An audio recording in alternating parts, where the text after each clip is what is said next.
It's taken 3 years. All streaming series with your frustratingly erratic schedules. But Peacemaker is finally back for a second season. Aside from a quick glimpse on a TV screen in James Gunn's Superman movie, this will be the first time we've seen the title character, Christopher Smith, aka Peacemaker, since Season 1. But a lot sure has changed behind the scenes since then for DC, to the point that the second season is taking place in an entirely different universe than the first one did. But we'll get into that wackiness in a bit. Because despite all that, Season 2 is continuing with the plot threads already established on the show. So, for those of you who might need a refresher, let's take a look back at Peacemaker's story so far. Look, this whole universe swap thing makes things wonkier than usual, so we're not going to go too in-depth into Peacemaker's introduction in the Suicide Squad here, except to say that in the midst of a mission called Project Starfish in the country of Corto Maltese, the gun-toting vigilante known as Peacemaker killed Task Force X's field leader, Rick Flag Jr., as he brutally followed Amanda Waller's orders not to let information about the project leak at all costs. Peacemaker. What a joke. In the midst of this, Peacemaker was shot and had a building fall on him, but he managed to luck his way into relatively minor injuries. And though he's discharged and is amazed he's somehow not being taken back to prison, Chris Smith already has one big thing bugging him. He's not nearly the legend with the public that he likes to think he is. What superhero are you? Peacemaker. Get out of here, motherfucker! You a fan? There's no superhero called Peacemaker. Dude, I'm famous. Not that famous. Aquaman, he's famous. Aquaman. No, man. And he's also not as free as he thinks he is, because returning to his trailer park home, Peacemaker is confronted by Clemson Murn and his agents, Amelia Harcourt, John Economos, and new recruit, Leota Adebayo. Murn, who reports to Amanda Waller, points out Chris still only served 4 years of a 34-year sentence, explaining he's recruiting him to use his skills as an assassin for something called Project Butterfly. If Chris doesn't agree to help, he'll be returned to Belle Reve Prison. And if he tries to run, they'll use the bomb they put in his head when he was recruited for Task Force X, aka the Suicide Squad, to either track him down or, barring that, kill him. Chris is then reunited with his verbally abusive, hateful, homophobic white supremacist dad, Augie. When he was a kid, Chris was forced to fight the brother he adored, Keith, for Augie's entertainment and profit. But when Chris accidentally killed Keith during a fight, Augie blamed Chris, not taking any responsibility for putting his kids into this terrible situation in the first place. So, yeah, Augie is very much the worst. But hey, at least on the far more positive side, Chris is also reunited with his beloved sidekick and best friend, Eagly. Who's daddy's boy? Despite his overall loathsomeness, Augie has served a crucial ongoing role for Peacemaker, making Chris his trademark helmets, each of which has a special capability, such as a force field, sonic blast, X-ray vision, and more. Though Augie has some pretty awful ideas on exactly what people he wants his son to target, versus Chris's insistence he goes after criminals, which tracks because Augie also has a history as a full-on costume Nazi supervillain called the White Dragon. As he gets to know his new teammates, Peacemaker begins to strike up a genuinely close friendship with Adebayo and begins to crush on Harcourt. But what no one else knows is that Adebayo is secretly reporting to Amanda Waller, who placed her within this team as her most trusted agent. Night, baby girl. Night, Mom. Chris then has a one-night stand go horribly wrong when the woman he sleeps with, Annie, tries to kill him while showing off metahuman abilities, which is when we find out exactly which of Augie's trick helmets Chris chose to take along. Activate sonic boom!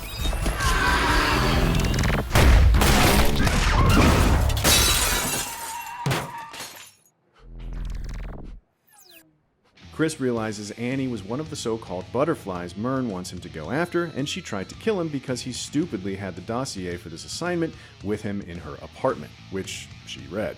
But even in the wake of that, he still can't get the rest of the team to explain exactly what a butterfly is. On top of that, Chris is now filled with guilt and self-doubt in the wake of killing Rick Flag, wondering if all the torture and killing he's long justified in the name of achieving peace is in fact justified. Having no such doubts, though, is Adrian Chase, a vigilante who goes by the very clever name Vigilante. I don't even know who Vigilante is. Who is he?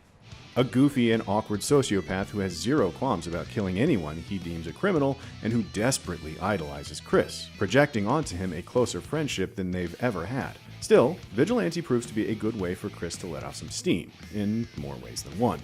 Augie, in the meantime, is arrested and charged with the murder of Annie, thanks to Economos' impulsively changing Chris's car and fingerprint records to his father's when he needed to send law enforcement in the wrong direction to protect Chris.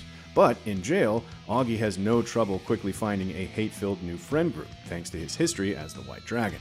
Murn and the others accompany Peacemaker on his first hit for them to take out Senator Royland Goff, who's been identified as a butterfly, with the ever-interfering vigilante following them there too. However, Murn then IDs Goff's wife and kids as butterflies too, ordering the entire family to be killed. But when Chris freezes up and can't go through with shooting what appear to be human children from afar, Hey, dude. Move over for a sec.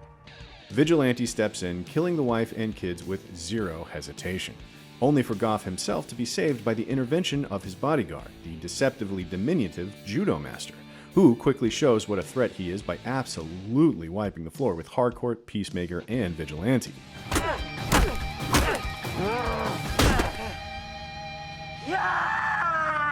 Peacemaker and Vigilante are then taken captive by Goff, who tortures Vigilante. However, the explosion Murn, Harcourt, and Adebayo set off upstairs allows Chris to break free, while Economos gets his own big moment when he stops a fleeing Judo Master, first via crashing a truck into his car, and then via crowbar.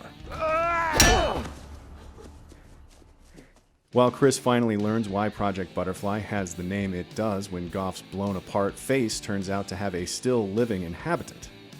Hey, these butterflies are like alien bugs that crawl up into human brains and control people? Yeah, basically, Chris.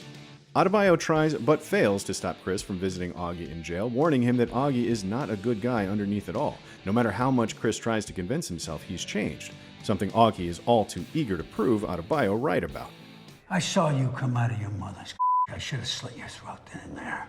Ooh, that's harsh, even for a T-1000. Then, Adebayo, worrying that Augie will make things worse, makes her own rash decision, correctly guessing it won't be too hard to goad Vigilante into killing Augie by taking up what a bad man he is and laying it on thick for Peacemaker's wannabe best friend. Adrian then promptly gets himself locked up with Augie, only to find Augie, unlike his pals, is too smart to fall for Adrian's verbal taunting. Oh, no, you're not gonna goad me into attacking you. We both know there's cameras all over this place, and now these morons look like the aggressors. But he does now assume it was Chris who personally tried to have him killed, leaving Augie out for vengeance. At the same time, Judo Master briefly manages to break free while indicating the situation is not what it seems. They're not what you think they are. Yeah, some sucky timing there, though the remarkably durable Judo Master lives on.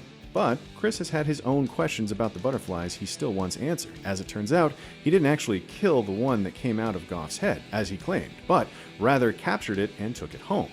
Which makes it even more notable that Murn himself is actually a butterfly.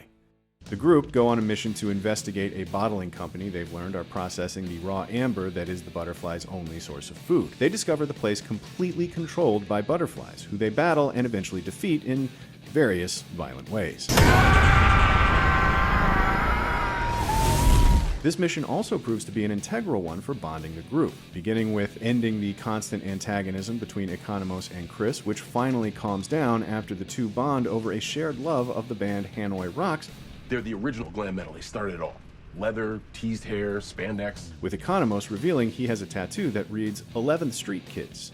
Dude, that's one of their best songs. Yeah, I saw him in Finland when I was 14 during a year abroad. Got this right after. And then, Chris becomes outright grateful to and impressed by Economos when John saves Peacemaker from a butterfly-possessed gorilla by way of a chainsaw. In the wake of this mission, Harcourt cements everyone's newfound camaraderie even further by starting a group chat for everyone that also gives them an unofficial team name, the 11th Street Kids. In the midst of this, Detectives Song and Fitzgibbon, who've been investigating Annie's death, come to realize the fingerprints were switched from Chris's to Augie's, only to be confounded when their new superior, Locke, insists they were Augie's prints after all, thanks to Locke actually being a butterfly working in league with Murn. But they go behind his back to a judge with their evidence, freeing Augie, and Chris is now sought for Annie's murder.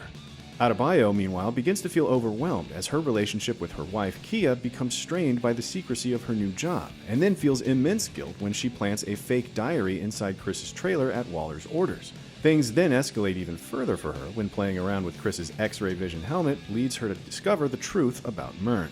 Harcourt! Hand me my gun! She knows? Murn ends up revealing all, including that Harcourt and Economos already know the truth about it. As it turns out, the butterflies first came to Earth because their planet was dying, and they were living a peaceful life undetected by humans until their leader, the butterfly that was inside Goff, decided they should dominate the world instead, taking over people in positions of power to begin this plan. And Murn is actually a dissenter who has been trying to stop them. Soon after, the cops arrive at Peacemaker's trailer and he and Vigilante make a run for it, but Goff's jar is smashed, the butterfly immediately using the opportunity to take over Song's body.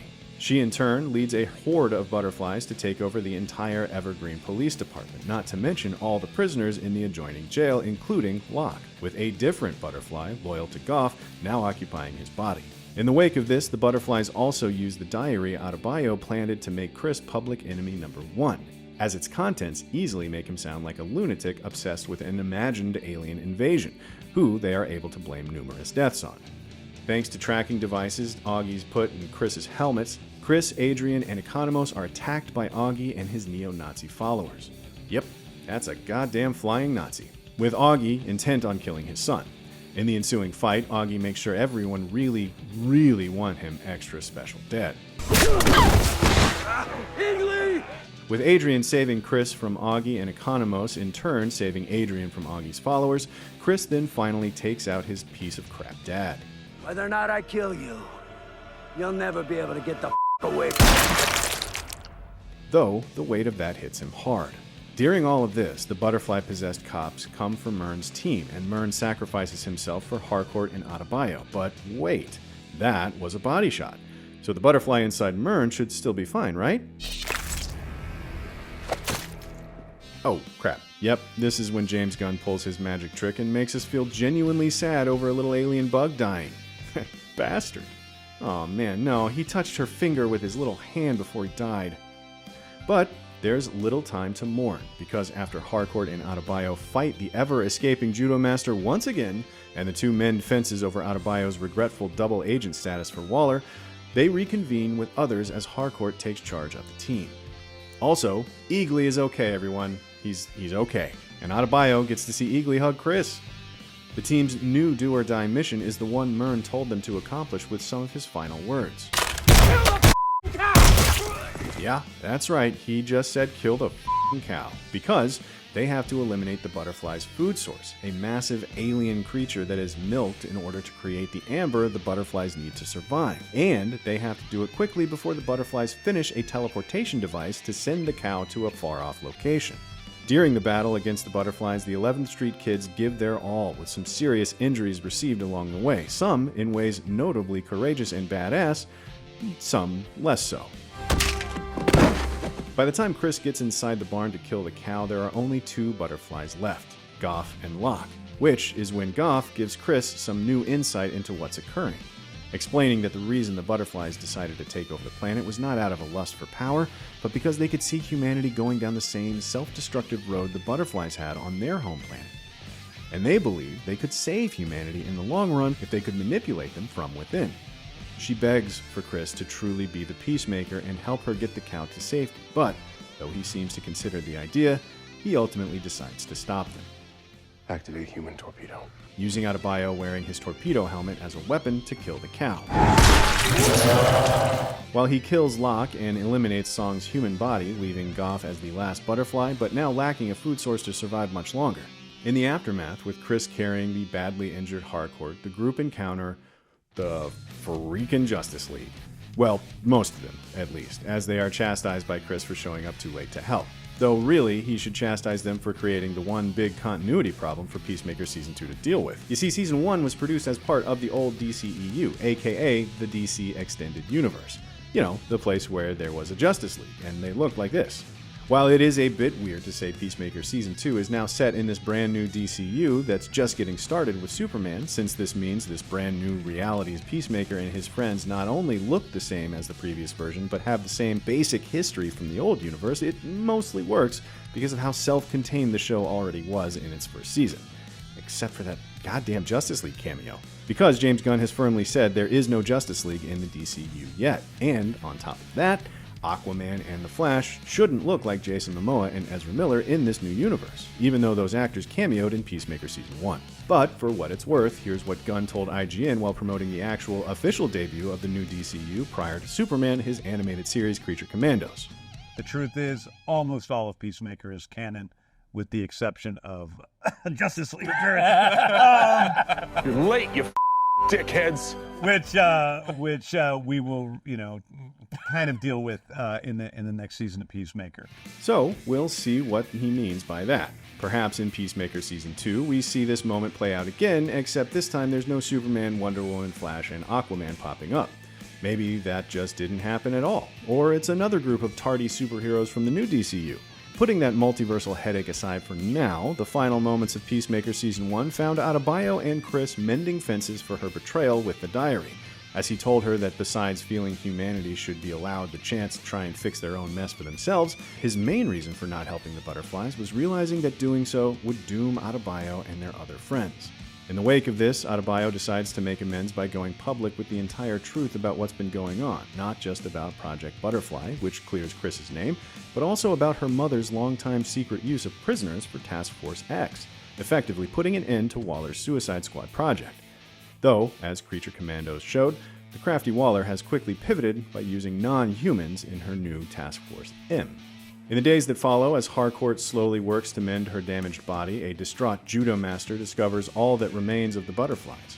And back at his trailer, Chris receives a surprise guest in the form of Goth, who Chris gives the last of the amber he had left, poignantly offering her a place to live out the imminent end of her life. But far less poignantly, he's also joined by a vision of his father, Augie, still looming large in Chris's thoughts, and letting us know Chris likely has plenty to sort out before he can truly find inner peace. So, what's next for Chris and the members of the 11th Street Kids? And how will they fit into this new and different DCU? We'll find out when Peacemaker Season 2 premieres August 21st on HBO Max. Peace out, motherfucker. For more on Peacemaker, the DCU, and plenty more besides that, be sure to subscribe to IGN wherever you like to watch.